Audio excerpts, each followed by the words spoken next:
آج غریب کی بیٹی کو گھر بسانے کے لیے ساری زندگی در در کی ٹھوکریں کھانی پڑتی ہیں، اور امیر کی بیٹی کے لیے رشتے قطار میں کھڑے ہوتے ہیں۔ غریب کی بیٹی کے سر میں سفید بال اتر آتے ہیں، مگر اس کے ہاتھوں پر مہندی لگانے والا کوئی نہیں ہوتا، ان سے شادی کرنے والا کوئی نہیں ہوتا، ان پر رحم کرنے والا کوئی نہیں ہوتا۔ دوسری طرف امیر کی بیٹی کے لیے ہر روز نئے سے نئے رشتے آتے ہیں۔ شاہ جی، آپ کس معاشرے کی بات کر رہے ہیں؟ یہاں بے گناہ جیلوں میں سسکتے ہیں، یہاں ظالم تخت پر بیٹھ کر مسکراتے ہیں، یہاں دولت مند کے جنازے پر شہر امڈ آتے ہیں، اور غریب کا جنازہ 4 کندھوں کو بھی ترستا ہے۔ غریب کے جنازے کو کوئی کندھا دینا بھی گوارا نہیں کرتا۔ افسوس، صد افسوس، بڑے ہی ارمان سے کہنا پڑ رہا ہے کہ ہمارے معاشرے میں انسان کی قدر نہیں، اس کی جیب کی قدر ہے۔ انسان کی قدر نہیں، انسان کی جیب کے اندر جو پیسے ہیں نا، ان پیسوں کی قدر ہے۔ آج غریب کی بیٹی جوان ہو کر بوڑھی ہو گئی، اس کے سر کے بال سفید ہو گئے، اس کے بال سفید ہو گئے، مگر کوئی رشتہ لینے نہیں آیا، کوئی اس بیٹی سے شادی کرنا گوارا نہیں کرتا، اس لیے کہ وہ غریب باپ کی غریب بیٹی ہے۔ اس کے غریب باپ نے کئی دروازے کھٹکھٹائے، لیکن ہر دروازے سے غربت کی وجہ سے اسے ٹھکرا دیا گیا، اس کی بیٹی کو قبول نہ کیا گیا۔ آؤ میں تمہیں ایک درد بھری کہانی سناتا ہوں، دل چیر دینے والی کہانی سناتا ہوں۔ ایک غریب شخص کے گھر میں بیٹی پیدا ہوئی۔ اس شخص کے دل میں خوف تھا کہ اب اس غربت کے عالم میں بیٹی کو کیسے پالے گا۔ اس کے ذہن میں دبدبا آیا، خوف آیا کہ غربت کا زمانہ ہے، میں صبح کو کھاتا ہوں شام کے لیے نہیں ہوتی، شام کو کھاتا ہوں صبح کے لیے نہیں ہوتی۔ گھر میں بیٹی پیدا ہوئی، اب بیٹی کو کیسے پالوں گا؟ اور جب یہ جوان ہوگی پھر اس کی شادی کے لیے نئی پریشانی، پھر شادی کے لیے جہیز بھی تو اکٹھا کرنا پڑے گا، وہ جہیز کہاں سے لے کر آؤں گا؟ اللہ اکبر۔ مگر جیسے تیسے وہ بیٹی بڑی ہونے لگی۔ جب بھی وہ بچی اپنے باپ سے کچھ مانگتی، باپ آنکھوں میں آنسو لیے کہتا، بیٹی ابھی نہیں پھر کبھی۔ جب بھی بیٹی اپنے باپ سے کچھ مانگتی نا، تو باپ آگے ایک ہی جواب دیتا، بیٹی ابھی نہیں پھر کبھی لے کر دوں گا، پھر کبھی خواہش پوری کروں گا۔ بیٹی باپ کی مجبور آنکھوں کو دیکھ کر خاموش ہو جاتی۔ جب باپ کہتا نا بیٹی ابھی نہیں پھر کبھی، تو بیٹی خاموش ہو جاتی۔ وقت گزرتا گیا اور بیٹی جوان ہو گئی۔ غریب باپ کی پریشانیاں اور زیادہ بڑھ گئی۔ بیٹی نے جوانی کی دہلیز پر قدم رکھا، وقت گزرتا گیا۔ ایک دن اس بیٹی کو روتے ہوئے باپ نے دیکھا۔ ایک دن باپ نے دیکھا کہ بیٹی کمرے کے اندر بیٹھی ہے، ایک کونے میں بیٹھی ہے اور زار و قطار رو رہی ہے، روتے روتے اس کی ہچکیاں لگی ہوئی ہیں۔ اللہ اکبر۔ باپ اس کے قریب گیا، پوچھا، بیٹی تو کیوں رو رہی ہے؟ بیٹی کیوں رو رہی ہے؟ او میری پیاری بیٹی، اپنے رونے کی وجہ تو بتا۔ بیٹی نے آنسو پوچھتے ہوئے جو وجہ بتائی، جو وجہ بیان کی، ایک بار دل کے کانوں سے سنے، قسم ہے اللہ پاک کی، پتھر دل موم ہو جائیں گے، پتھر دل موم ہو جائیں گے۔ بیٹی نے آنسو پوچھتے ہوئے اپنے غریب باپ کو کہا، ابا آج محلے کی عورتیں کہہ رہی تھیں، آج مجھے محلے کی عورتیں کہہ رہی تھیں کہ تو کبھی دلہن نہیں بنے گی، کیونکہ تیرا باپ بہت غریب ہے، اور غریب کی بیٹی کے ہاتھوں پر مہندی نہیں مٹی لگتی ہے۔ ابا آج محلے کی عورتوں نے کہا کہ غریب کی بیٹیوں کی چادریں کفن بنتی ہیں، شادی کے جوڑے نہیں بنتی۔ ابا محلے کی عورتیں کہہ رہی تھیں کہ غریب کے گھر بیٹی نہیں بوجھ پیدا ہوتا ہے، اور ایسا بوجھ اٹھانے کے لیے کوئی بھی تیار نہیں ہوتا۔ ابا ایک بات تو بتا، کیا میں تیرے لیے بوجھ بنی ہوئی ہوں؟ ہائے، یہ سنتے ہی باپ کا دل کٹ کر رہ گیا۔ وہ باپ رات بھر کروٹیں بدلتا رہا، روتا رہا، اللہ سے فریادیں کرتا رہا کہ اے اللہ میرے مالک، میری غربت کو میری بیٹی کا جرم نہ بننے دینا، میری غربت کو میری بیٹی کا جرم نہ بنانا۔ اتنے میں صبح کا سورج طلوع ہوا۔ میرے بھائیوں، صبح کا سورج طلوع ہوا، یہ شخص گھر سے نکلا، لڑکھڑاتے قدموں کے ساتھ وہ مجبور باپ ایک مالدار شخص کے دروازے پر پہنچا۔ اس شخص کا گھر بہت زیادہ دور تھا۔ صبح سویرے گھر سے باہر نکلا، دور ایک مالدار شخص کے دروازے پر جا پہنچا۔ آنکھوں میں آنسو، ہونٹوں پر التجا، ہونٹوں پر فریاد اور دل میں غربت کا بوجھ لیے ہاتھ جوڑ کر کہنے لگا، چودھری صاحب، نمبردار صاحب، میری بیٹی کی خوشیاں تیرے ہاتھ میں ہیں۔ میں نے بیٹی کی شادی کرنی ہے، اس کے جہیز کے لیے مجھے کچھ پیسے چاہیے۔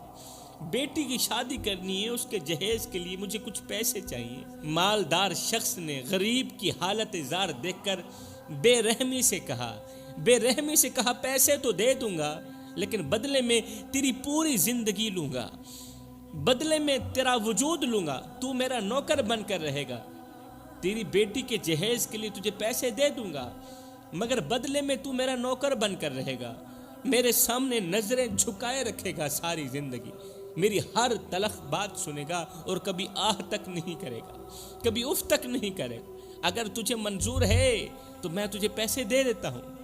غریب نے کانپتی آواز میں کہا، مجھے تیری ہر شرط منظور ہے، میری زندگی لے لو، میری خوشیاں چھین لو، میری سانسیں خرید لو، مگر میری بیٹی کے سر سے غربت کا داغ مٹا دو خدا کے لیے، میری بیٹی کے سر سے غربت کا داغ مٹا دو۔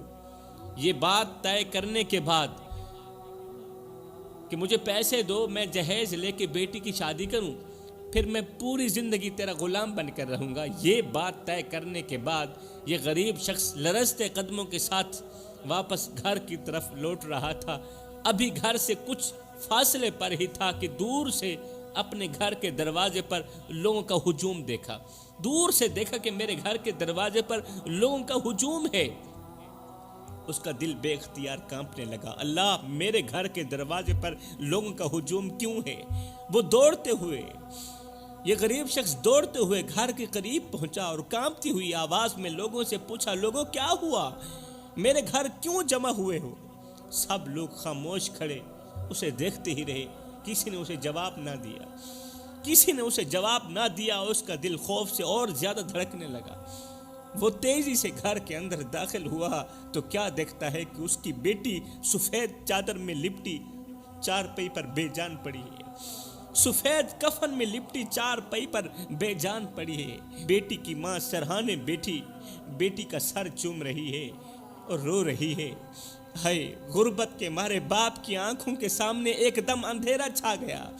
باپ نے جب اپنی نوجوان اور خوبصورت بیٹی کو کفن کے اندر لپٹا ہوا دیکھا نا، تو اس کے سامنے اندھیرا چھا گیا۔ وہ لڑکھڑاتے قدموں سے بیٹی کے قریب آیا، اس کا ٹھنڈا ہاتھ پکڑ کر روتے ہوئے کہنے لگا، میری بیٹی اٹھو، دیکھو تمہارا باپ آج تمہاری خوشیوں کا انتظام کر کے آیا۔ بیٹی اٹھو، دیکھو تو صحیح، تمہارا بوڑھا باپ، تمہارا کمزور باپ، غریب باپ آج اپنا سودا کر کے آیا ہے تیری خوشی کے لیے۔ دیکھو تمہارا باپ آج تمہاری خوشیوں کا انتظام کر کے آیا ہے، تمہارے لیے جہیز لے کر آیا ہے، تمہارے لیے جہیز لے کر آیا۔ اٹھو میری بیٹی، آج کے بعد تمہیں کوئی غربت کا تانا نہیں دے گا، میں جہیز لے کر آیا ہوں تیری شادی کرنے کے لیے، آج کے بعد میری بیٹی کو کوئی غربت کا تانا نہیں دے گا۔ مگر اس کی بیٹی ہمیشہ کے لیے خاموش ہو گئی تھی، اس کی آواز سن کر بھی اس نے آنکھیں نہ کھولی۔ وہ بے بس باپ بے اختیار آسمان کی طرف دیکھ کر رو پڑا، بے بس باپ مری ہوئی بیٹی کو دیکھ کر، جس کی بیٹی کے جگرے کو ارد گرد کی عورتوں نے پھاڑ دیا تھا۔ ارد گرد کی عورتوں نے کچھ ایسے جملے بولے، کچھ اس طرح کے تانے دیے کہ بیٹی کا جگرہ پھٹ گیا، بیٹی کا کلیجہ پھٹ گیا، وہ ہمیشہ کے لیے خاموش ہو گئی۔ جب غریب بیٹی ہمیشہ کے لیے خاموش ہوئی تو اس کا باپ بے بس ہو کر بے اختیار آسمان کی طرف دیکھ کر کہنے لگا، اے اللہ، میں اپنی غربت کا جنازہ اٹھانے نکلا تھا، میں اپنی غربت کا جنازہ اٹھانے نکلا تھا، تو نے میری بیٹی کا جنازہ اٹھا دیا۔ میں بیٹی کے سر کا دوپٹہ مانگنے گیا تھا، تو نے میری بیٹی کو کفن پہنا دیا۔ میں بیٹی کا جہیز مانگنے گیا تھا، تو نے میری بیٹی کے جنازے کا سامان تیار کرا دیا۔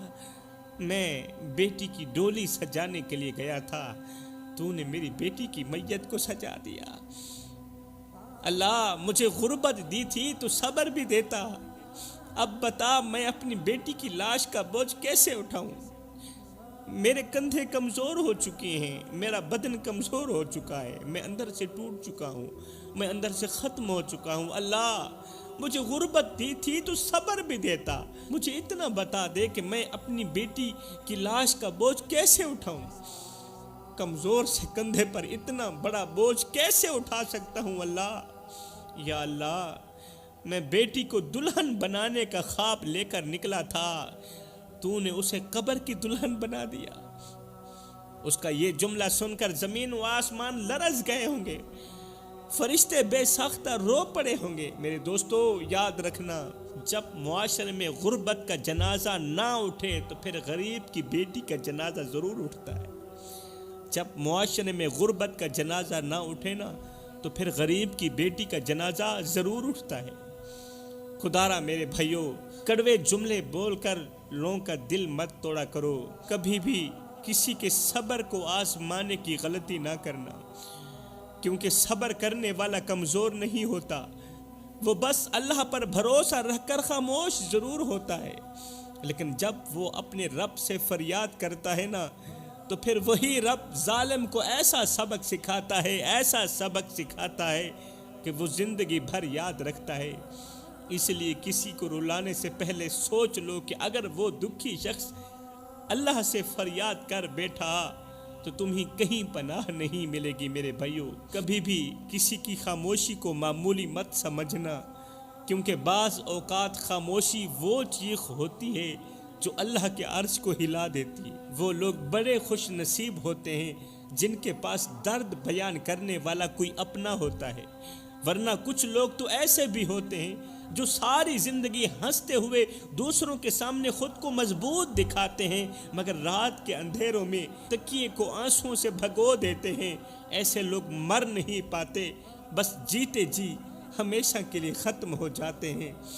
کسی کو اتنا دکھ نہ دو کہ اس کا دل مرنے لگے، کیونکہ جب دل ٹوٹتا ہے تو پھر انسان زندہ رہ کر بھی لاش بن جاتا ہے، اور جو لاش جیتے جی چل رہی ہو اس کی آہ سے زمین بھی کانپ اٹھتی ہے، آسمان بھی کانپ اٹھتا ہے۔ ایسے دکھی لوگ اپنے غم میں اس قدر ڈوب جاتے ہیں، اس قدر ڈوب جاتے ہیں کہ ہنستے بھی ہیں تو آنکھوں میں ویرانی ہوتی ہے، مسکراتے بھی ہیں تو دل میں اداسی ہوتی ہے، مگر افسوس اکثر لوگ کسی کو اپنی تکلیف بتاتے بھی نہیں ہیں۔ بہت سے لوگ اس طرح کے ہوتے ہیں، اپنا درد کسی کو بتاتے بھی نہیں، اور پھر وہ ایک دن چپ چاپ اس دنیا سے ہمیشہ کے لیے چلے جاتے ہیں، اور پیچھے رہنے والے لوگ صرف اتنا کہہ پاتے ہیں کہ اس نے تو کبھی بتایا ہی نہیں تھا کہ وہ اس قدر شدید تکلیف میں تھا۔ کبھی بھی کسی کے چہرے پر مسکراہٹ دیکھ کر یہ نہ سمجھنا کہ وہ خوش ہے۔ کچھ لوگ ہنستے ہنستے اتنے ٹوٹ چکے ہوتے ہیں کہ ان کا سانس لینا بھی ایک جنگ بن جاتا ہے۔ وہ رات کے اندھیرے میں تکیے میں منہ چھپا چھپا کر اس قدر روتے ہیں، اس قدر روتے ہیں کہ آنکھیں سوج جاتی ہیں، مگر پھر بھی وہ کسی سے کچھ نہیں کہتے۔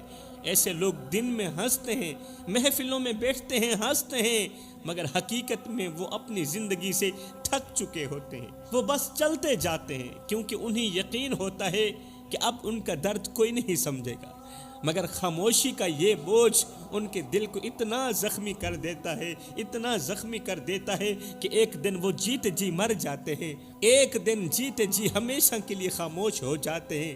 وہ اپنے اندر اتنی تکلیف سمیٹ چکے ہوتے ہیں کہ آخر میں وہ اپنی ہار مان لیتے ہیں، اور جب وہ اس دنیا سے چلے جاتے ہیں تو پیچھے رہنے والے پچھتاوے میں بس یہی کہتے ہیں کہ کاش ہم نے اس کے درد کو محسوس کر لیا ہوتا، کاش ہم نے اس کے ٹوٹے ہوئے دل کی صدا وقت پر سن لی ہوتی، مگر وقت گزر چکا ہوتا ہے۔ تو میرے بھائیوں، یہ زندگی کے لمحے تمہارے اور میرے لیے غنیمت ہے۔ سب کچھ کرنا، لیکن کسی کا دل مت توڑنا، کسی کا دل مت دکھانا، کسی کو اس کی غربت کے تانے مت دینا۔ میرے بھائیوں، کسی کو نفع نہیں دے سکتے نہ دو، کسی کو نقصان بھی نہ دو، کسی کو ایک پل کی خوشی نہیں دے سکتے تو نہ دو، کسی کو ساری زندگی کے پریشانیوں میں بھی نہ ڈالو، کسی کو دکھ دے کر، کسی کو درد دے کر، کسی کی زندگی اجیرن بنا کے، کسی کی عزت والی پگڑی خاک میں ملا کے تمہیں کیا لگتا ہے کہ تم ساری زندگی ایسے ہی مسکراتے رہو گے؟ نہ بندے نہ، بس وقت کے الٹنے کی دیر ہے، تیری باری بھی دور نہیں ہے، اس لیے کہ زندگی کے کسی نہ کسی موڑ پہ اپنا کیا آخر بھگتنا ہی پڑتا ہے۔ اور دوسری بات جو کہنا ضروری سمجھوں گا وہ ہے غریبوں کی مدد۔ صاحب، عبادت اس مقام تک نہیں پہنچاتی جہاں غریب کی مدد پہنچاتی ہے، جہاں غریب کی خدمت پہنچاتی ہے۔ تمہاری گلی میں اگر کوئی شیعہ رہتا ہے، وہابی رہتا ہے، سنی رہتا ہے یا کوئی غیر مسلم رہتا ہے، اس کا حساب وہ خود دے گا، مگر سنو، اگر وہ روٹی نہ ملنے کی وجہ سے رات کو بھوکا سو گیا، اے بندے، اس کا حساب تجھے دینا پڑے گا۔ روٹی امیر شہر کے کتوں نے چھین لی، فاقہ غریب شہر کے بچوں میں بٹ گیا، چہرہ بتا رہا تھا کہ اسے مارا ہے بھوک نے، حاکم نے یہ لکھا کہ یہ کچھ کھا کے مر گیا۔ وہ ایک غریب فقیر تھا، اس نے پھٹے پرانے کپڑے پہنے ہوئے تھے، اس کا ایک ہی لباس تھا، آج وہ بھی پھٹ گیا، دوسرا لباس تھا نہیں، غربت عروج پر تھی، امیری کا جنازہ نکل گیا تھا۔ یہ غریب فقیر پھٹے پرانے کپڑے لے کر، برہنہ جسم لے کر ایک امیر شخص کے دروازے پر گیا، جہاں امیر کے کتے بندھے ہوئے تھے، کتوں کے ساتھ جا کر بیٹھ گیا، سر اٹھا کر کہنے لگا، مالدار شخص، امیر میاں، مجھے ایک بات تو بتا۔ کہا، کون سی بات ہے؟ کہا، اگر ابھی اور اسی وقت میں تیرے دروازے پر مر گیا، بتا تو صحیح تو میرے ساتھ کیا سلوک کرے گا؟ اگر میں تیرے دروازے پر، مثال کے طور پر، اگر میں تیرے دروازے پر ابھی مر بھی گیا، بتا تو صحیح تو میرے ساتھ کیا سلوک کرے گا؟ تو اس مالدار شخص نے کہا، اگر تو میرے دروازے پر ابھی اور اسی وقت مر گیا تو میں یہی کچھ کروں گا، تجھے کفن دے کر دفن کر دوں گا، تجھے کفن دے کر دفن کر دوں گا۔ یہ سن کر غریب فقیر کی چیخ نکل گئی، غریب فقیر رو کر کہنے لگا، مالدار، میرے مرنے کے بعد جو میری مردہ لاش ڈھانپنے کے لیے مجھے کفن دو گے نا، وہ آج ہی دے دو تاکہ میں اپنی زندہ لاش ڈھانپ سکوں۔ وہ آج میں زندہ ہوں، میرے جیتے جی مجھے کپڑا دیتے نہیں، آج میرا لباس پھٹ چکا ہے، میرے جیتے جی مجھے کپڑا دیتے نہیں، اور جب میں مر جاؤں گا تو پھر لٹھے کے سوٹ آ جائیں گے، تو وہ لٹھے کے سوٹ میرے کس کام کے؟ جیتے جی لوگوں کی مدد کرو میرے بھائیوں۔ آپ دیکھتے ہیں ہمارے ارد گرد، ہمارے محلے میں جب کوئی فوتگی ہو جاتی ہے، جب کوئی مر جاتا ہے، تو ہم فوتگی والے گھر میں پوری فیملی کے لیے کھانا پہنچاتے ہیں۔ ایسا ہوتا ہے نا، ارد گرد جب ہمارے محلے میں کوئی مر جاتا ہے تو پھر ہم پوری فیملی کے لیے ان کے گھر کھانا پہنچاتے ہیں۔ میں نے کہا، او بھائی، مرنے والا روٹی روٹی کرتا مر گیا، مرنے والا 3 دن کا بھوکا تھا، آخر مر گیا، اگر روٹی کھلاتے تو اسی مرنے والے کو کھلاتے، آج اس کے مرنے کے بعد تمہاری دی روٹی کس کام کی؟ خدا رہے میرے بھائیوں، عبادت اس مقام تک نہیں پہنچاتی جہاں انسانیت کی خدمت پہنچاتی۔ دین اسلام میں سے اگر انسانیت کی خدمت نکال دی جائے تو صرف عبادت رہ جاتی ہے، اور عبادت کے لیے میرے اللہ کے پاس فرشتوں کی کوئی کمی نہیں ہے۔ میں دعا کرتا ہوں اللہ ہمیں غریبوں کی مدد کرنے کی توفیق عطا فرمائے، آمین ثم آمین، وما علینا الا البلاغ المبین۔